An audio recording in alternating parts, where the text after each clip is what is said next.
बिजली के उत्पादन में भी बहुत काम किया है। आने वाले समय में ये निश्चित करके जा रहे हैं कि अगर हमारे गरीबों की गंभीर से गंभीर बीमारी के लिए अगर सरकार के बजट से पैसा देना पड़ेगा तो हम आपके गरीबों के इलाज के लिए बजट से पैसा दे करके उनका पूरा का पूरा इलाज फ्री कराने का काम समाज लोग करेंगे। ये आज जो एम्बुलेंस चल रही है सड़कों पर, ये समाजवादियों की देन है। समाजवादी पार्टी की देन थी कि एम्बुलेंस चलाएं, और अगर गांव में गरीब को जरूरत पड़ती तो यही एम्बुलेंस मदद कर रही है।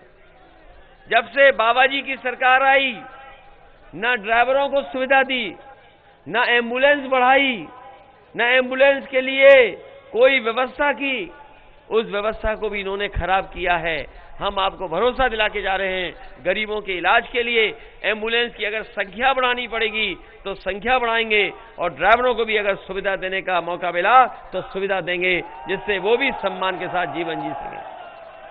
ये पुलिस की गाड़ियां अगर चल रही सड़कों पर, ये समाजवादियों की देन है। ये कहते हैं कि हम लोग समाजवादी नहीं हैं, हम लोग तमंचावादी हैं। कहते हैं कि तमंचावादियों ने कारखाने लगाए थे तमंचे के। बताओ, हमारे मंच में कोई तमंचावादी दिखाई देता हो तो बता दो। हमारे एक प्रत्याशी सलोन के हैं, पद्मश्री डॉक्टर हैं। बताओ, भारतीय जनता पार्टी किसी पद्मश्री को चुनाव लड़ा रही हो तो बता दो। और तमंचे का लाइसेंस देख लेना किनके पास है। हम पे तो कोई लाइसेंस नहीं है, हम पे तो कोई लाइसेंस नहीं है। अगर किसी पर है तमंचा तो आप जानते होंगे किन पर है तमंचा।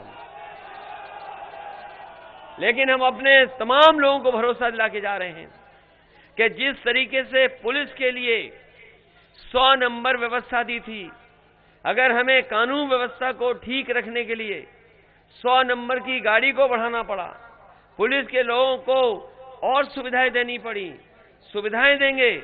और वहीं हम ये कहते हैं कि अगर कोई कानून व्यवस्था को और कानून से कोई खिलवाड़ करेगा, उसके खिलाफ सख्त से सख्त कार्रवाई कर करके उसको जेल भेजने का काम होगा। अगर समाजवादी लोग पुलिस को 100 नंबर दे सकते हैं तो आज बदमाश भाग नहीं सकता है। सख्ती भी करनी पड़ेगी तो सख्ती भी करेंगे। लेकिन हम बीजेपी से पूछना चाहते हैं कि आपकी सरकार में तो आईपीएस फरार है। एक आईपीएस पिच बनवा रहा है माफिया के लिए। 25,000 इनामी के तो घुटने पे गोली मार देते हो आप। लेकिन आपकी सरकार में 25,000 इनामी वोट मांग रहा है। ये कौन सी कानून व्यवस्था है? अगर है कानून व्यवस्था तो बताओ कि 25,000 इनामी कैसे वोट मांग रहा है? ये कहां की कानून व्यवस्था है कि 25,000 इनामी वोट मांग सकता है? इसलिए आप लोग बीजेपी के बहकावे में मत आना। बताओ, सावधान हो उस चीज के लिए कि नहीं सावधान आप? और याद रखना, इन्होंने 5 साल जनता के ऊपर महंगाई बढ़ाई है। बताओ, महंगाई बढ़ी है कि नहीं बढ़ी है? ये जो गरीबों को राशन मिल रहा है केवल चुनाव तक मिल रहा है, चुनाव के बाद नहीं मिलेगा। क्योंकि पहले नवंबर तक मिलना था, यूपी का चुनाव आ गया तो इन्होंने कहा मार्च तक मिलेगा। और जो हमारे पत्रकार साथी हैं, पढ़े लिखे हैं, और भी जागरूक लोग होंगे, आप जानकारी कर लेना, दिल्ली के बजट में राशन का पैसा नहीं रखा है। क्योंकि वो जानते हैं कि मार्च में चुनाव खत्म हो जाएगा, मार्च तक तो पैसा है लेकिन मार्च के बाद पैसा नहीं है। मैं अपने गरीबों को बता के जा रहा हूं कि पहले भी समाजवादियों ने दिया था। अगर 5 साल और जब तक समाजवादी सरकार रहेगी, हम अपने गरीबों को राशन देंगे। राशन के साथ साथ अगर हमें सरसों का तेल देना पड़ा खाना बनाने के लिए तो वो भी देंगे। साल में सिलेंडर 2 देंगे।